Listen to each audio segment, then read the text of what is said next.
Everyone, welcome to you all. इस session में हम पढ़ेंगे chapter 1 introduction to computer. Introduction to computer में मैं आपको बताऊंगी कि कंप्यूटर क्या होता है, कंप्यूटर कैसे काम करता है।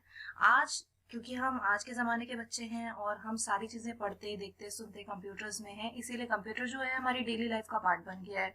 आजकल हर जगह पे हम देखते हैं कंप्यूटर्स पे काम होता है, जैसे स्कूल में, बैंक्स में, शॉप्स में, रेलवे स्टेशन में, हॉस्पिटल्स में, हर जगह पे कंप्यूटर है। और कंप्यूटर हमारी चीज़ों के लिए, हमारी चीज़ों को ईजियर बनाता है, हमारे लिए फास्टर बनाता है। तो एक तरीके से कंप्यूटर जो है हमारी लाइफ का इंटीग्रल पार्ट बन गया है। तो कंप्यूटर एक्चुअल में होता क्या है उसके बारे में सबसे पहले बात करेंगे। कंप्यूटर एक इलेक्ट्रॉनिक मशीन है जो कि हमारे कंपैरिजन में, यानी ह्यूमन बीइंग के कंपैरिजन में किसी भी काम को, किसी भी ऑपरेशन को बहुत ज़्यादा हाईएस्ट स्पीड पे परफॉर्म करती है। तो ये कोई मैजिक नहीं है कंप्यूटर के बारे में, एक तरह से ये एक एक्चुअल में फ्रेंडली मशीन है जो कि टोटली हमें फॉलो करती है, हमारी कमांड्स को फॉलो करती है। जैसे कि आपको अलादीन का स्टोरी याद होगा, अलादीन और उसकी मैजिक लैम्प वाली स्टोरी, जिसमें जीनी क्या करता था, वो मैजिक लैम्प से बाहर निकलता था किस पे, अलादीन जब उसको रब करता था, लैम्प को जब रब करता था तो वो बाहर निकल के और अपने मास्टर की कमांड्स को ऑबे करता था। तो बिल्कुल इसी तरीके से कंप्यूटर जो है वो भी हमारी कमांड्स को ऑबे करता है। अगर आप कमांड गलत दोगे तो कंप्यूटर भी गलत ही रिजल्ट आपको प्रोवाइड करेगा। तो जब हम बात करेंगे कंप्यूटर्स की, तो कंप्यूटर जो जिस मॉडल पे काम करता है उस मॉडल को हम कहते हैं आईपीओ मॉडल, यानी input process output model. Computer का डेटा जो है वो उसका इनपुट होता है, यानी कंप्यूटर में जब भी हम कोई काम कंप्यूटर के थ्रू करना चाहते हैं तो हम उसमें डेटा इनपुट करते हैं। वो डेटा कंप्यूटर प्रोसेस करता है और प्रोसेस करने के बाद में प्रोसेस जो वो करता है वो यूजर के इंस्ट्रक्शंस के अकॉर्डिंग करता है। यूजर जैसा उसको इंस्ट्रक्शन प्रोवाइड करता है वैसा वो डेटा प्रोसेस करता है, और डेटा प्रोसेस होने के बाद में जो रिजल्ट निकल के आता है उसको हम आउटपुट बोलते हैं। बेसिकली जो रॉ फैक्ट्स और फिगर्स होते हैं उन्हीं को प्रोसेस किया जाता है अर्थमेटिक और लॉजिकल ऑपरेशंस के थ्रू, ताकि उस डेटा को इंफॉर्मेशन में चेंज किया जा सके। क्योंकि जब डेटा रॉ फैक्ट्स और फिगर्स की फॉर्म में इनपुट किया जाता है तो वो नॉर्मली डेटा होता है, लेकिन जब अब वो इनपुट करने के बाद में उसको प्रोसेस किया जाता है तो वो इंफॉर्मेशन बन जाती है, वो हमारे लिए यूजफुल डेटा बन जाता है, और उसी यूजफुल डेटा को हम लोग इंफॉर्मेशन बोलते हैं। अब हम बात करते हैं कि कंप्यूटर को हम यूज किस किस जगह पे करते हैं। जैसे हाँ, आप लोगों ने देखा होगा कि हम सब जगह पे कंप्यूटर्स का यूज करते हैं। हम बैंक्स में, एजुकेशन में, हर जगह पे कंप्यूटर्स का यूज करते हैं। बैंक्स में पहले हम डेटा, अगर हम मनी जमा कराने जाते थे बैंक में, हमें किसी भी तरीके की ट्रांजेक्शन करनी होती थी, अपनी पासबुक चेक करानी होती, कुछ भी करना होता था तो हमें क्या करना होता था, बैंक में विजिट करना होता था। बट आजकल हर चीज बैंक में जो होती है वो कंप्यूटर्स के थ्रू होती है। कस्टमर भी उस कंप्यूटर के थ्रू अपने बैंक की सारी चीज को, सारी प्रोसेस को एक्सेस कर पाते हैं, और जो बैंक के एम्प्लॉयज होते हैं वो भी अपना सारा काम मैनुअल करने की बजाय कंप्यूटर्स पे करते हैं। इसी तरीके से एजुकेशन में भी बहुत इंपॉर्टेंट रोल है कंप्यूटर्स का। अब आप देख रहे हो कि जो आप पढ़ते हैं आजकल कंप्लीटली हम कंप्यूटर की हेल्प से ही पढ़ाई कर रहे हैं। हम पूरा जो ये हमारा कोरोना पीरियड है, इस कोरोना पीरियड के टाइम पे अगर हमारी एजुकेशन पॉसिबल हो पाई है तो बिकॉज ऑफ कंप्यूटर हो पाई है। और कंप्यूटर होने के बाद अगर हम कितनी भी एजुकेशन ले लेते हैं, लेकिन अगर हमें कंप्यूटर नहीं आता है तो हमें जॉब मिलने में दिक्कत होती है, क्योंकि जॉब के लिए आजकल नेसेसरी चीज बन गई है कंप्यूटर, क्योंकि without computer nothing is possible. Computer को आजकल टीच करने में यूज किया जाता है क्लासरूम्स में, जैसे कि मैं भी ऑनलाइन आपके सेशंस ले रही हूँ, ऑनलाइन लर्निंग करा रही हूँ, असेसमेंट करा रही हूँ, तो वो सारी चीजें because of computers he possible है। लेकिन कंप्यूटर के कुछ लिमिटेशंस होते हैं, जैसे कंप्यूटर जो है वो बिना इंस्ट्रक्शंस के ऑपरेट नहीं कर सकता। ये इफेक्टिवली, फास्ट और एक्यूरेटली काम करने के लिए प्रोग्राम किया जाता है, लेकिन ये खुद से थिंक नहीं कर सकता। इसकी अपनी कोई कॉमन सेंस नहीं होती, ये सिर्फ टोटली डिपेंडेंट होता है ह्यूमंस पे। दूसरी चीज, यूजर इनपुट पर डिपेंड करता है। कंप्यूटर की अपनी कोई इमेजिनेशन नहीं होती। कंप्यूटर लॉजिक्स में एरर डिटेक्ट नहीं कर सकता। लॉजिक्स आप खुद प्रोवाइड करते हैं, उन्हीं लॉजिक्स के बेस पे जो कंप्यूटर है वो रिजल्ट प्रोवाइड करता है।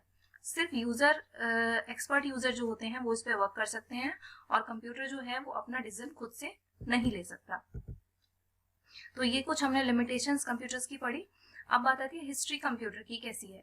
सबसे पहले जब हम हिस्ट्री की बात करते हैं ना, तो बहुत ही छोटा सा डिवाइस जो आजकल हमें कॉमनली देखने को मिल जाता है, जिसे हम एबेकस बोलते हैं, वो फर्स्ट इन्वेंटेड डिवाइस था जो 10th सेंचुरी में इन्वेंट हुआ था, और जिसे एडिशन के लिए बेसिकली एडिशन वाली कैलकुलेशन करने के लिए, फास्टली एडिशन कैलकुलेशन करने के लिए बनाया गया था। ये एक वुडन का बोर्ड था जिसपे फ्रेम्स लगे हुए थे और उसपे बीट्स लगे हुए थे। वो बीट्स से आप कैलकुलेशन परफॉर्म करते थे, जैसे आपको पिक्चर में यहाँ पे दिखाई दे रहा है। इसी डिवाइस को हम एबेकस बोलते हैं। This was the first mechanical device.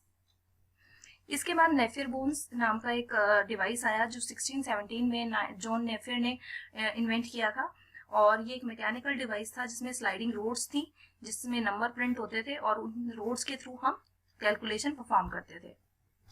इसके बाद जो नेक्स्ट डिवाइस आया था that is slide rule. Slide rule जो है वो विलियम्स और ट्रेड ने डेवलप किया था और ये डिवाइस भी कैलकुलेशन के लिए यूज किया जाता था।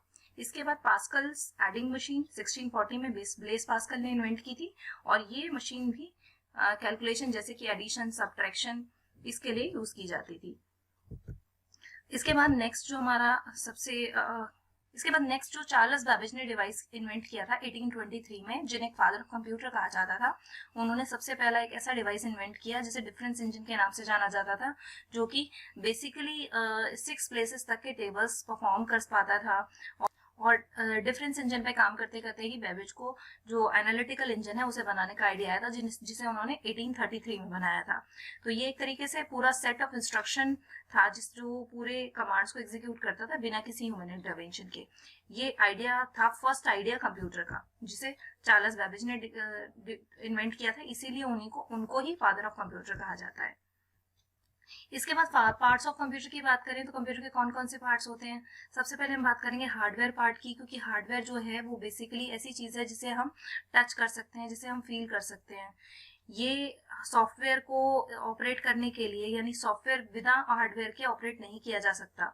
सॉफ्टवेयर को ऑपरेट करने के लिए हार्डवेयर का यूज किया जाता है। हार्डवेयर जो है कॉम्बिनेशन है एक हार्डवेयर और सॉफ्टवेयर फॉर्म का, जिसे एक कंप्यूटिंग सिस्टम बनाने के लिए यूज किया जाता है। और ये हार्डवेयर में हम बहुत सारी चीजें गिन सकते हैं, जैसे कि मॉनिटर है, आपका सीपीयू है, माउस है, कीबोर्ड है, सब हार्डवेयर है। इसके बाद सॉफ्टवेयर जो है वो एक तरीके से प्रोग्राम्स हैं, जो सॉफ्टवेयर होते हैं वो आप हार्डवेयर की मदद से उन्हें ऑपरेट कर पाते हो। तो बेसिकली हम उन्हें एक वेरिएबल पार्ट कहते हैं कंप्यूटर का, और हार्डवेयर को हम एक इनवेरिएबल पार्ट कहते हैं। अब उसके बाद बात आती है यूजर की। यूजर जो हार्डवेयर और सॉफ्टवेयर को यूज करता है, जो कि एक पर्सन होता है। यूजर जो है वो एक एप्लीकेशन को यूज करता है, एप्लीकेशन प्रोग्राम्स को यूज करता है, जैसे एप्लीकेशन ओरिएंटेड कंप्यूटर यूजर्स। तीन तरह के यूजर होते हैं बेसिकली। एक एप्लीकेशन ओरिएंटेड कंप्यूटर यूजर होते हैं, दूसरे गोल ओरिएंटेड कंप्यूटर यूजर होते हैं, तीसरे कंप्यूटर ओरिएंटेड कंप्यूटर यूजर होते हैं। इसके बाद इलेक्ट्रॉनिक कंप्यूटर्स की हम बात करेंगे। इलेक्ट्रॉनिक कंप्यूटर्स जो होते हैं, जिसको हम शॉर्ट फॉर्म में ENIAC कहते हैं, ये फर्स्ट लार्ज इलेक्ट्रॉनिक कंप्यूटर था। इसे यूएस ने डेवलप किया था। 17,500 वैक्यूम ट्यूब्स इसके अंदर लगी हुई थी और 88 स्क्वायर फीट एरिया में को ये कंज्यूम करता था। मतलब इतनी बड़ी ये डिवाइस थी कि इसे इतनी जगह चाहिए थी, और इसका वेट जो था अप्रॉक्स 30 टन था। ये एक small amount of information contain कर पाता था, फिर भी इतना बड़ा डिवाइस होने के बावजूद भी। और इसे बहुत चलाने के लिए एक बहुत ज़्यादा अमाउंट की पावर की ज़रूरत थी, यानी बहुत ज़्यादा इलेक्ट्रिसिटी इसके लिए चाहिए थी। बेसिकली इस सिस्टम को हम फर्स्ट जनरेशन का इलेक्ट्रॉनिक कंप्यूटर बोलते थे। 1951 में एकर्ट एंड मॉकली ने डिवाइस जो डेवलप किया था उसका नाम था यूनिवैक, जो कि मैग्नेटिक टेप के यूज करके बनाया गया था। और इसके बाद जनरेशन ऑफ कंप्यूटर्स। कंप्यूटर की जब जनरेशन की बात करें तो हम उस टेक्नोलॉजी की बात करेंगे कि कौन सी टेक्नोलॉजी पहले आई, फिर उसके बाद कौन सी टेक्नोलॉजी आई। फर्स्ट जनरेशन के जो कंप्यूटर थे वो 1940 से 1956 के बीच के जनरेशन के कंप्यूटर्स थे, और इन कंप्यूटर्स में वैक्यूम ट्यूब टेक्नोलॉजी जो थी वो यूज होती थी और बहुत ज़्यादा हीट जनरेट करती थी। तो क्योंकि जो वैक्यूम साइज था उसका साइज बड़ा होता था, इसलिए कंप्यूटर का साइज भी बड़ा होता था। इसके बाद सेकंड जनरेशन कंप्यूटर्स आए जो 1956 से 1963 के बीच के थे, और इस जनरेशन में जो टेक्नोलॉजी थी वो वैक्यूम ट्यूब को उसको रिप्लेस कर दिया ट्रांजिस्टर्स ने। ट्रांजिस्टर जो थे वैक्यूम ट्यूब से साइज में थोड़ा छोटे थे, और इसीलिए कंप्यूटर जो थे वो भी थोड़े साइज में छोटे होते चले गए। इसके बाद थर्ड जनरेशन कंप्यूटर्स आए जिनको 64 से 671 के बीच में रखा गया है, और ये जो थे इन कंप्यूटर्स में जो टेक्नोलॉजी यूज हुई थी उसको ट्रांजिस्टर को रिप्लेस कर दिया था आईसीज ने, इंटीग्रेटेड सर्किट्स ने, और ये और ज्यादा स्पीड पे, फास्टर स्पीड्स पे काम करते थे एज कम्पेयर टू ट्रांजिस्टर्स। इसके बाद 4th जनरेशन कंप्यूटर्स, जिसमें माइक्रो प्रोसेसर चिप यूज होती थी। और माइक्रो प्रोसेसर चिप जो है वो आप आजकल सीपीयू पे भी देखते हो, सीपीयू का जो प्रोसेसर होता है उस पर भी माइक्रो प्रोसेसर चिप यूज होती थी, वीएलएसआई चिप। इसको VLSI technology, very large scale integration technology कहते हैं हम लोग, जिससे कंप्यूटर्स जो हैं वो स्मॉलर भी बन गए और एफिशिएंट भी बन गए। आफ्टर दैट हम कैटेगराइजेशन करेंगे, क्लासिफिकेशन करेंगे कंप्यूटर्स की, उनके वर्किंग के बेस पे और उनके साइज के बेस पे। जैसे हम वर्किंग के बेस पे अगर कैटेगराइजेशन करेंगे तो कंप्यूटर्स जो हैं उनको 3 कैटेगरी में रखा गया है, डिजिटल कंप्यूटर्स, एनालॉग कंप्यूटर्स और हाइब्रिड कंप्यूटर्स। डिजिटल कंप्यूटर्स जो थे वो आजकल सबसे ज़्यादा यूज होते हैं। इसमें ज़्यादा डेटा हम और इंस्ट्रक्शंस को हम बाइनरी फॉर्मेट में स्टोर कर पाते हैं, और इसमें जो है लेटर्स और सिंबल्स और न्यूमेरिकल्स को रिप्रेजेंट करने के लिए डिजिट्स यूज होते हैं, बाइनरी डिजिट्स का यूज होता है 0 और 1 का। इसके बाद एनालॉग कंप्यूटर्स जो हैं वो, एनालॉग का मतलब होता है कंटिन्यूस फॉर्मेशन। ये कंप्यूटर्स जो होते हैं वो बेसिकली इस टाइप की चीज़ों को यूज करने में, जैसे कि आपने देखा होगा कि आपने हॉस्पिटल्स में देखा होगा कि एक मशीन होती है पेशेंट को मॉनिटर करने के लिए, तो उस तरह की मशीन्स को हम एनालॉग कंप्यूटर्स कहते हैं। या फिर जो एनालॉग मीटर आपका यूज होता है, जिसमें आप अपनी गाड़ी में देख पाते हो, जिससे आप गाड़ी की स्पीड वगैरह को मेजर कर पाते हो, तो वो सारी चीजें, वो सारे डिवाइसेस जो हैं वो एनालॉग कंप्यूटर की कैटेगरी के अंदर आते हैं। इसके बाद हाइब्रिड कंप्यूटर्स वो होते हैं जो एनालॉग और डिजिटल दोनों का कॉम्बिनेशन होते हैं। ये कंप्यूटर्स एनालॉग क्वांटिटीज को मेजर करते हैं और उन्हें डिजिटल सिग्नल्स में कन्वर्ट कर देते हैं। तो बेसिकली इन दोनों के कॉम्बिनेशन को हाइब्रिड कंप्यूटर्स बोलते हैं। इसके बाद अगर हम साइज के बेसिस पे कंप्यूटर्स की कैटेगराइजेशन करें तो सबसे पहले आएंगे सुपर कंप्यूटर्स। सुपर कंप्यूटर्स जो होते हैं वो नंबर ऑफ प्रोसेसिंग को एक साथ प्रोसेस करते हैं और एक साथ ऑपरेट करते हैं, और उसके अलावा ये फास्टर होते हैं, बहुत लार्ज होते हैं साइज में और बिगर एप्लीकेशन के लिए यूज होते हैं। इसके बाद मेन फ्रेम कंप्यूटर जो है वो भी लार्ज कंप्यूटर है और थोड़ा सा सुपर कंप्यूटर से डिफर होता है। ये बहुत सारे कंप्यूटर्स के साथ में फैसिलिटीज को शेयर करने के लिए कनेक्ट किया जाता है। इसके बाद मिनी कंप्यूटर जो होते हैं वो मेन फ्रेम कंप्यूटर से छोटे होते हैं स्पीड में भी, और इंफीरियर होते हैं स्पीड में भी और स्टोरेज में भी।